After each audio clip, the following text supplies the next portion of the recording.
So what does a typical Monday for natural restorations look like after we've been working? All of this. And there's still some animal bones, some dog bones. But all of this was completely dumped on and lived in since roughly 2018. This is where the tents were.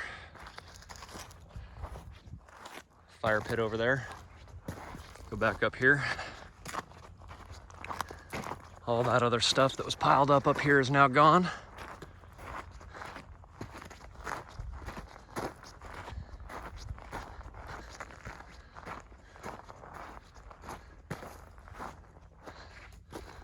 No more insanity.